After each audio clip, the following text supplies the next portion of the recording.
Hare Ganga Mahadev Sri Shankara Parvati Pati Mahadev Sri Shankara. Namaste, it's Sahara Rose, and welcome back to the Highest Self Podcast, a place to discuss what makes you your soul's highest development.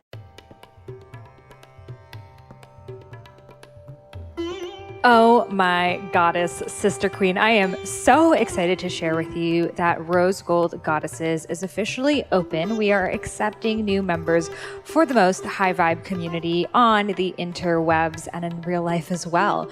What Rose Gold Goddesses is your sacred sisterhood collective. We have our very own app with all types of content to support you on your spiritual journey. From all of my masterclasses, I upload content specifically for Rose Gold Goddesses, from manifestation to launching a podcast to writing a book and everything in between to support you on your journey of becoming your highest self. There are thousands of like-minded women who are there to connect with you, whether you want to meet up for a cup of ceremonial cacao or talk about your Dharma or whatever it is that you need support with at this time. Rose Gold Goddesses has got you. Consider it your spiritual gym membership with all things to support you on your journey of becoming your highest self. So you can come join us at rosegoldgoddesses.com. Again, that is rosegoldgoddesses.com, and we are so excited to welcome you in. If it is your first time listening, welcome. This is probably going to be a fiery one. And if you're here all the time, you know the drill. When I have an idea in my mind's eye that I haven't even completely formulated yet, but I can feel bubbling up inside of me. It's like the bubbles in the hot water that's not quite boiling yet. And I like for it to boil together when we are on this podcast talking, because I can just feel this tension, this desire, this expansion inside of me. So I'm gonna be real with you guys. So I'm going to Bali. I'm gonna be gone for a month. I was looking at all the podcasts. I was like, damn, there's a lot because this podcast comes out twice a week, y'all. So I'm double going with the normal podcast. So I have a membership community, Rose Gold Goddesses. I have a mastermind, Together We Impress. I just wrote a book. I'm writing a deck. I'm writing a journal. I do a lot.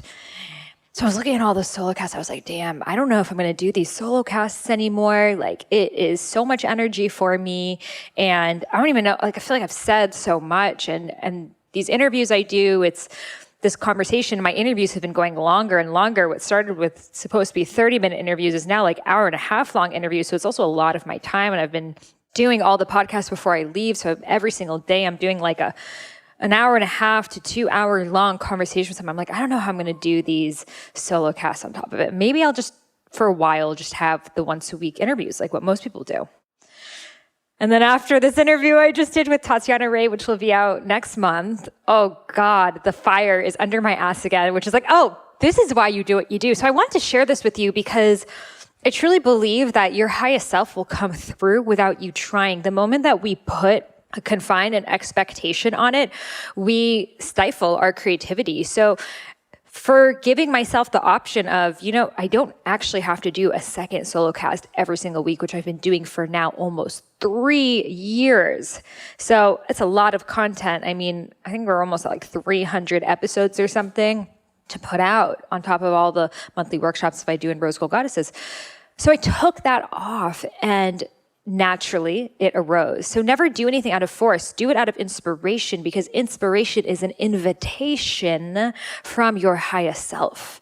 And it is an invitation that is inviting you forward to share that clarity with others, to illuminate their path. And that is what being a guru really is. It's to illuminate the path for others. So I was having this conversation and it made me start thinking of just the kinds of people, mentors, teachers, podcast guests that I am excited about, that I am drawn to. And, and the ones that I do that are not my complete resonating thing, but they might resonate for other people. And I was thinking about who are the people, what are the things, who are the friends that I'm really drawn to? And it really gave me a deep amount of clarity on myself. That I am not here to make people feel comfortable. I am not that person that you're going to sit and cry with for hours. It's just not me. And I think a lot of people are don't want to admit that that's not them because we think that that's just what a nice person does. But I mean, unless you're like one of my best friends, that's not me. I'm not here to like be your rah-rah person and like cheer you on for everything you do. Like I will cheer you on with love and invite you to step up to your highest self. I mean, I will put a bit of a fire under your ass, you know, and that is who I am. That is the medicine that I am meant to share to the world. I am not this super sensitive empath feeler who, you know, wants to eye gaze with you. That is not me. And it's given me so much freedom and clarity to fully own that. Because I think that we try to, especially as we, you know, become more spiritual, we try to fit into this box, this bubble of what spiritual people are like. And, you know, we often think of like that healer who's like picking up on everything and they're just like so warm and, you know, that kapha-like energy. And for some people, that is their complete truth. Some people are here to feel like a warm hug. Like my massage therapist is like the most motherly person I've ever met. She is just here to love up on people and touch them and hug them and really just like hold space on that energetic level. She can hold so much energy. And that shit's not me. Like I'm here to be like, okay, what are you working through? Let's transform that. What are the limiting beliefs holding you back? Let's look at that. I'm here to shake shit up. And I'm fully owning that now. Because the conversations that I want to have are about things that trigger the shit out of people. Even the way I speak is triggering to people. I talk loud and I talk fast and I swear and I don't fit into any box. Some girl commented, she's like, you don't fit in any like anthropological, like historic figure or something. I was like, damn right I don't. No one does. No one is meant to be a regurgitation of someone else. We are all meant here to shake shit up. And some people are going to do it with their boldness and other people with their sweetness, and all are welcome. All are needed. But for me, what my medicine really is to talk about your triggers, the money, sex, death, past lives, ancestors, all of the things that are fucking triggering for people. And to talk about them and to bring them to light, to make them fun, to make you stop feeling guilty. I spent all of my childhood life until I was 23 to 24 years old being ruled by guilt. And it is something I'll still catch myself being ruled by because I grew up with parents in an ancestral lineage that uses guilt to control people. They're not doing it out of meanness of their hearts. They don't even realize they're doing it. It's just how the paradigm was. So I would do things out of guilt. I'd respond to a text. I'd show up at this. I'd do that. And it wasn't out of a genuine desire. And if something is not bringing you to your highest self, maybe you don't want to desire it, but it's bringing you to your highest self, or you're willing to do it because you know it's worth it, then do it. But if you're just doing it because you feel like you should do it, because society tells you to do it, because this is just how it's always been done, that is where I beg you to question. I'm not here to make people feel comfortable. I'm here to be the example of what is possible for you, but in my own way. I'm not here to be following Sahara Rose. I'm here for you to be the best Aubrey or Maria or Rosie or whatever your name is, for you to be your highest vibration. That is what I am truly here for. And that's really what I've now noticed that this whole podcast, 3 years, has been all about. What makes you your highest self? And realizing that your highest self is going to be different than someone else's. Someone else is a hug and someone else is a fucking slap in the ass. Both are needed at times. Own it. Sometimes I am a hug too, and sometimes I could be something else, but it's getting out of that expectation of what you're supposed to be. That is what cripples us, especially in the social media age where we look at ourselves from a third person perspective as the brand. You know, whether you are doing this from a professional level as, you know, growing your social media as an influencer, author, whatever, or if you're just doing it for fun, you're still building a personal brand that people are seeing and are observing and maybe expecting certain things from. I mean, how many of us have had friends from high school who are like, you're changing, as if that's a bad thing. You know, imagine what life would like if we never changed. Like, God, imagine if we all were exactly as we were 10 years ago. How much that would fucking suck. So we need to change. Change is not something to be ashamed of. We're not meant to be in everyone's life forever. Like maybe this episode is like the last episode of mine you'll ever hear. You'll see, this is not really the medicine I need anymore. That's fine. Maybe this is the first time and our soul contract together is just beginning. Maybe it comes in and out. And that's all fine. And that's with everything in your life. That's with friends. That's with parents. We've grown up to see a relationship as stagnant when it is fluid. You know, your relationship with your parents is going to look very different today than it is as a child, but most of us have not fully allowed ourselves to own that. So because of it, we're still essentially acting the way that we did as children to our parents, which is putting us in this dynamic that is no longer based on the truth. Or mom wants me to do this, mom wants me to do that, dad wants this. No one can make you do anything. So I am here really to be the example for that because it has been my biggest journey. It has been my ongoing journey, and it has been the thing that has freed me. It has been the thing that has brought me truth. It is the thing that every single day I'm coming more and more home to who I am, which doesn't mean I'm changing really, but actually means I'm remembering. I'm remembering who I am because before I had so many cloaks over me of who I was not.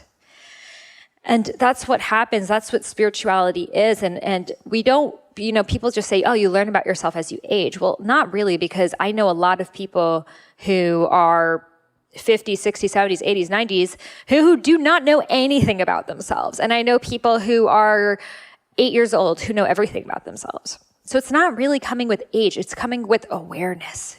It's coming with radical self-acceptance. It's coming from, wait, I don't actually have to do these things I hate. I actually don't have to go see those friends when it's an awkward conversation just because we've been friends since college. I actually don't have to work at this job that literally kills me. Like, there are other options out there. I think we get so stuck in our reality that we forget that no one can make us do anything. The only person that is putting you in a trap and a confinement is yourself. And let me just share what happens on the other side of that. You're going to ruffle up some feathers. The truth is, you're going to make people uncomfortable. And most of us are so unwilling to go through that period of uncomfort, of redefining roles, that we actually stay in a misdefined role. You know, I really want to repeat that because it was really good. We get stuck in this defined role. So this is how my relationship with my mom always is. And we play this role that is actually not us. So we actually aren't stepping into who we are because we're so busy playing this role. When you're an actor in your own life, when you take off the mask, who are you? Most people don't know the truth of who they are. Most people are living a complete illusion of fabrication. Most people are doing things out of societal conditioning without even understanding that it is societal conditioning. They think it's out of their own desires. You think that that guilt or that shame is coming from you, but it is not. It's not yours to hold because no guilt and shame is yours to hold. Do you think when you were on a deserted island, running around naked, eating coconuts, that you felt any shame over your body? Do you think that before there were any rules of what marriage was supposed to look like, you held any guilt or shame around how you had sex or how you guys had your date nights? Was there any story around it? Who created that story? Stories come when groups of people come together and they create collective beliefs. And most of the time in history, modern history, those collective beliefs have been decided by the men. And then colonization happened, which made them decided by the white man. In India, the Congo, etc. So we're carrying on these beliefs that are based in a patriarchal church that are not even ours. We're playing these puritanical roles for jobs that don't exist. It's like you're that actor who's still trying to do like the Charlie Chaplin when no one is watching those kind of movies anymore. You're trying to be the perfect wife and he's trying to be the perfect husband. You're trying to be the perfect daughter and they're trying to be this, and those roles don't exist. So when we let go of the confines and the constrictions, and I think for some people right now, this is going over their heads, and that's fine. And for some people right now, this is hitting home. And maybe it's going to take you coming back to this later too. But when we let go, like when we really look, first of all, at every belief that we hold. I remember when I was 23 and I was so deeply wanting to write this book on Ayurveda to modernize it to the world, but I held so much fear. How was I ever going to make money doing it? How is it going to work? What if I fail? And then, of course, my parents were telling me that I was definitely going to fail. So I didn't really have an example of a success story. So because of that, I was constantly going back and forth towards, are they right? Am I going to fail? Am I selfish for choosing my own path? I should feel guilty because my parents did so much for me, and here I am not being the daughter that they signed up for. Do you see how ridiculous that sounds? You don't have a kid for them to fit the role that you want, Maybe you have a kid with an expectation, but you can't control them. Parents out there, you can't control your kids. And all sons and daughters out there, that your parents cannot control you, but we're still living with this umbilical cord that is attaching us. And it's making us think that we are limited in our decisions. We're limited in what's possible for us based off of what has been previously regurgitated to us. And it's regurgitated because it's not coming from them. It's coming from someone else. And this comes in everything. In this podcast, I talk about all of the things from money and your money mindset. I receive messages from people. Oh, money does not buy you happiness. You should not be teaching people that they should be going after money. Like going after money is wrong. It's like, okay, so explain to my landlord how I'm going to pay my rent in love and light because I'm spreading love and light and that's what I'm receiving in return. I should definitely not get money because what I'm doing is helping people. I did a whole podcast about that last week on adapting an abundance mindset, really diving deep into that. But what are those money blocks even coming from? It's not coming from that person sending me that message. It's coming from their core wounds. It's coming from whatever their parents told them as children, which is coming from whatever experience their parents went through. Maybe it was a famine that happened to your great-great-great-grandparents that created the belief that you will never have enough money and you will never be safe. And that belief has been trickling on up to that person who feels so uncomfortable when it comes to money that they are regurgitating and spewing the anger that came from their great-great-great-grandparents. This is why it's so important to know our family history, our ancestral history, because we think that we're just like these clean slates born, and we're not. I was just speaking with Tatiana Ray, who's on the podcast, but I really like this analogy she made of that you are the tea bag, and you have been brewing in this pot of water, and all of the herbs, etc., that are inside of you are coming out into this tea. So really you are the tea, and the tea bag are your ancestors, your family, the beliefs, society, all of that. So here we are right now as these tea bags. We can't take back what herbs that we came to this world with, but we can strain some shit. We can choose what we want to take forward with us and what we do not. Maybe I really like that my father taught me to be really aware of money. So I'm going to take that. But maybe I don't like how he taught me the scarcity of it. Maybe I like how my mom always told me to really respect and honor my body, but I don't like how she told me that I have to be a virgin until I got married. Otherwise, no one will ever marry me. It's things like that. You have to pick and choose. You can't take the word as the word is. Otherwise, you are not going to be an original sovereign being. You are not here to just be, a smoothie of your parents. You're here to bring in some new ingredients to the smoothie bowl. You're here to bring in some adaptogens and some superfoods and some things that did not exist at the time of banana milkshake. Because we know that bananas and milk are improper food combining. So why would we want to be a banana milkshake? So we're living our lives like banana milkshakes when we're meant to be adaptogenic smoothies with ingredients that world then had not heard of.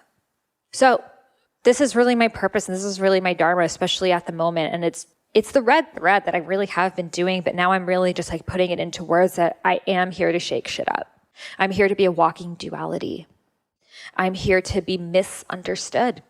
I'm here to be spiritual goddess worship, Lakshmi, channeling ascended masters, connected to the earth wisdom, writing spiritual books, giving spiritual talks, writing oracle card decks, connected to spirits, Akashic record channeler. And I'm here to twerk. I'm here to DJ. I'm here to make it rain at the club, the Ecstatic Dance Sober Club, because I'm also here to not drink. Walking duality again. I'm here to not do drugs. I don't do any kind of drug at all. I've never even done plant medicine like ayahuasca in my life. I have done shrooms, which I liked the experience of, and it's not something that I feel like I need. So I'm here to be that duality, because you could try to put me into this picture and that picture and that picture. I'm here to be a businesswoman and host masterminds and speak at top masterminds with literal everyone is a millionaire there taking business advice from me. And I'm here to work in downtown LA with the children who literally go to sleep at night listening to gunshots, teaching them how to take care of their bodies, teaching the girls for the first time what their menstrual cycles are. I'm here to be all those things. Who can take away from me what I can be? Who can put me in a box when I refuse to fucking be in one? And that is what you are here to do too. You are here to create your own box. You are here to shake shit up. You are here to be a walking duality. Every single person is. You might not have owned what it is. And I was going to say figured out, but you know it. You know why you're a walking duality, but you haven't owned it yet. You're still keeping that part of you a secret. You're still afraid of people finding you out. You're still afraid of, well, will they take me seriously or this or that? It's in the closet. It's your secret. Okay, you know what I'm talking about. And if you don't, what is the thing you don't want people to know about you? What is the thing that right now, if you were on this podcast, you would definitely not want me to ask you about? Maybe it's the fact that, you need to smoke weed every single night to fall asleep. Maybe it's the fact that you keep cheating on your partners. You're not really sure if this whole monogamy thing is for you. Maybe it's the fact that you never finished high school. Maybe it's the fact that you feel like a complete imposter. Maybe it's the fact that you feel like a total nerd. Whatever it is that you feel ashamed of, that you would not want spoken on a podcast, that is the thing for you to claim, to integrate, and to run with. That is your magic sauce. That is your good shit. That's your good juju. That's your bubble up, bubble up, bubble up. Do you think I would have even talked like that when I was starting my Ayurveda career 4 years ago now? Do you think I would have said bubble up, bubble up, bubble up on a podcast? I hadn't even been on a podcast. The first times I pitched to a podcast before I had one were right when my book, Idiot's Guide to Ayurveda, were coming out, which was in August of 2017, which is not that fucking long ago. Okay? Before that, in 2016, and all before that, I was under the poverty line. I literally wasn't making $13,000 a year, which is what the single person poverty line is in the state of California. I was on Obamacare. I lived with my grandparents. I was a health coach, but I didn't really have many clients. And I was writing my Ayurveda book that every publisher I tried to pitch it to either didn't respond or rejected. I ended up getting rejected by 30 different publishers. So please don't put that privilege shit on me, because I'm definitely not. Well, I am, because I'm a human on earth and we're all privileged, but I was literally in poverty. And then I decided to believe in myself. Not fully, I didn't fully, but I decided to let my beliefs be louder than my doubts. And that gave me the courage to write my book and to write my next book and to keep going and to keep going. And sometimes I was so scared, especially the nights before Idiot's Guide to Ayurveda, Eat Feel Fresh came out. I was so scared. I was scared of the haters. I was scared of, what does this girl think she's doing? Modernizing Ayurveda? She's not a doctor. She's not a wizard. Who is she to modernize Ayurveda? We like it just as it is. For some reason, those people, Sally from Idaho, who took Ayurveda 101, is very triggered by me. For some reason, I was letting her interrupt my sleep. Sounds ridiculous now, but it was a real deal situation. I would talk to people, how do you deal with haters? How do you deal with this? And it was real. And I give myself full ability to feel that fear. And I give you full permission to feel that fear, because it feels very real for you at this moment. Until you realize it's an illusion. Until you realize it's a bullshit story that someone passed along to you that you've been holding onto as your own, and now you can get rid of it. It's like I've been carrying around the suitcase of other people's stuff. And then I look at it and I'm like, wait, none of this is really mine. It doesn't even fit me. I don't even like it. Why am I carrying this around? That is what it's like. And people tell me, my own mother tells me, you're so loud, you're hysterical. You're an exhibitionist. You're this, you're that. And now I can really look at that and understand that I'm not her. I can understand why someone could even see me like that. And I have understanding for it, but I also am not going to let it run my life. I'm also really not going to hold space for it. I think a lot of us, we hold so much space for our criticisms and we don't hold space for our successes. We don't hold space for our authenticity. If I criticize you, you will take that shit to heart. If I compliment you, you'll let that fall onto the floor. So choose to roll with what empowers you. Choose to be a walking duality. Choose to shake shit up. Choose to be paving the path towards the new paradigm. Because frankly, we don't need any more sheeple. Frankly, we've had a lot of people following the norms, and I do think we need them in our society. We definitely do.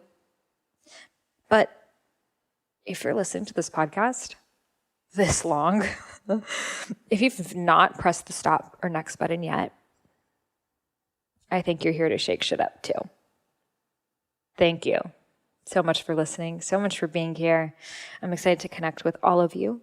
I have my membership community, Rose Gold Goddesses, which is essentially the highest vibe place on the internet. We have our very own app with 2,000 plus spiritual women coming together to talk about shit like this. Like if you're like, I'm looking for my tribe of people who want this, who want to bridge the new paradigm, who want to be walking dualities and examples of what is possible for others. Like this is what I want. My soul is resonating with this right now. I don't even know how it starts. I don't know anyone doing it. Join Rose Gold Goddesses. Head over to rosegoldgoddesses.com. The link is in the show notes. We have open doors again very briefly right now. So head over there. You'll see all the information. It's super low ticket because this is like my, I put so much love and so much effort into it. And it's like my passion, and bringing women together in this way to be that spiritual uprising, that spiritual badass fucking uprising. Whew. It gives me chills. So head over to rosegoldgoddesses.com and I'm looking forward to seeing you there. If you loved this episode, I would love if you could leave me a review in the iTunes store. And as a free gift, I will share with you the first half of my unreleased book, Eat Right for Your Mind Body Type. Simply email a screenshot of your review over to Sahara@eatfeelfresh.com. Again, Sahara, Sahara, at eatfeelfresh.com, and I will send you over the first half of my unreleased book, Eat Right for Your Mind Body Type. Thank you and namaste.